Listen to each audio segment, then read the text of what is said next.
இந்த ஓப்பன் அந்த ஓப்பன் பாத்தீங்கன்னா சேம் ஒரே இதா இருக்கும், ஸ்ட்ரைட்டா இருக்கும், மானே அப்படியெல்லாம் இருக்காது. அவர் கேட்டிருந்தா அந்த மாதிரிதான். அவர் மெஷர்மெண்ட் எடுக்கிற போது இப்படி வேணும்னு சொல்லிட்டாரு. அதே செட்டிங்ஸ் 3 சைடு கவர் பண்ணி கொடுத்துருக்காரு. அவர் வேற எதுவுமே சொல்லல, ஃபிட்டிங் மூலமா எதுவும் சொல்லல. நம்ம கஸ்டமரே அதனால பக்காவா பண்ணிட்டோம். அதுக்கடுத்து இங்க வந்து பாத்தீங்கன்னா இதாங்க கேஷ் கவுண்டர்.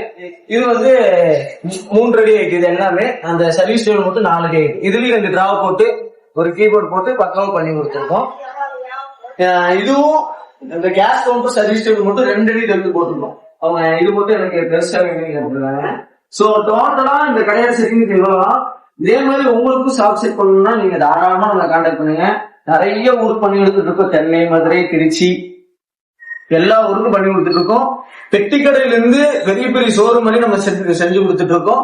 சோ இதே மாதிரி சீப் அண்ட் பெஸ்டா நல்ல குவாலிட்டியா பண்ணணும்னா ரேஷன் கடை ஸ்டார்ட் பண்ணுங்க. என்ன கடையா இருந்தாலும் சரி, எவ்வளவு தூரமா இருந்தாலும் சரி வந்து சூப்பரா பண்ணி கொடுத்துடலாம். கஸ்டமர் பேச நம்ம பின்னாடி ஆட் பண்ற பாருங்க.